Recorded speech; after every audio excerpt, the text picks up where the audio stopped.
Est-ce que vous jugez que le plan qui a été présenté par votre gouvernement est un bon plan?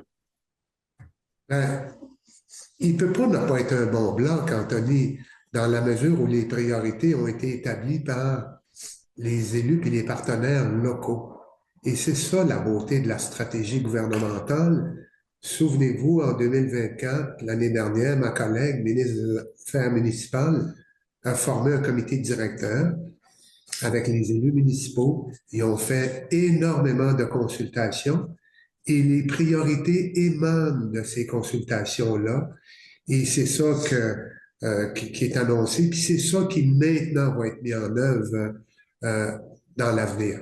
Qu'est-ce que vous répondez aux gens qui pourraient dire que vous pelletez des nuages avec ce plan-là, dans le sens que la santé, l'éducation, la main-d'œuvre, on en parle beaucoup, mais plus ça change, plus c'est pareil. Donc, on pourrait se faire dire, vous pelletez des nuages, dans la mesure où c'est nous qui identifions les priorités de la région de l'Abitibi-Témiscamingue.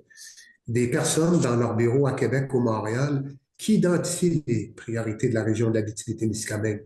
Mais jamais, moi, j'accepterais qu'on nous dise qu'on pèle des nuages.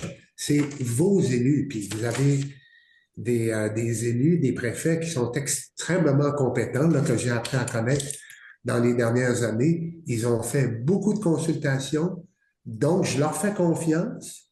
Puis maintenant, comme j'ai expliqué tout à l'heure, tous les organismes et ministères vont travailler main dans la main pour s'assurer d'avoir un plan d'action et d'aller de l'avant. Pour faire le plan qui est proposé, ça prend quand même des bras. Il est souvent répété dans le plan justement que les régions, l'Abitibi-Témiscamingue, on souffre d'un grand problème de dévitalisation.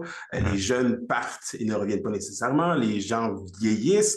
Comment, dans un contexte comme celui-là, on peut espérer créer une mission réussie en 2029 là?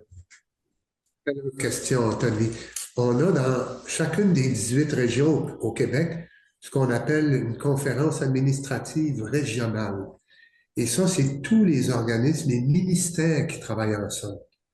Donc, tous les ministères qui sont établis chez nous en Abitibi-Témiscamingue vont travailler main dans la main pour s'assurer que ce qui relève d'un ministère soit fait en symbiose avec ce qui relève d'un autre ministère. Et c'est cette conférence administrative régionale-là qui va établir un plan d'action avec un mandat spécifique pour que ça puisse être mis en application. Fait que c'est vraiment, je le répète, c'est une façon de bien occuper et de rendre le territoire le plus vital possible, là, si je peux m'exprimer ici, mais avec les personnes qui sont chez nous. Puis les organismes et ministères, souviens-toi, Anthony, on disait souvent que ça travaille en silo, ça travaille pas en équipe.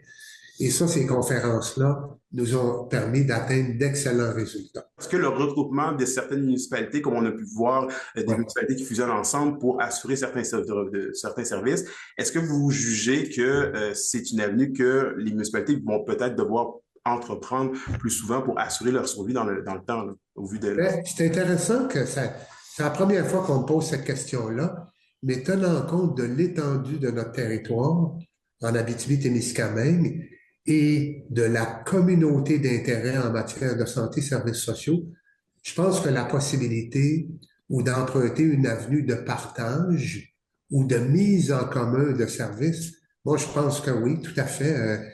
Si c'est souhaité, si c'est praticable, moi, je trouve que c'est une avenue intéressante, Anthony.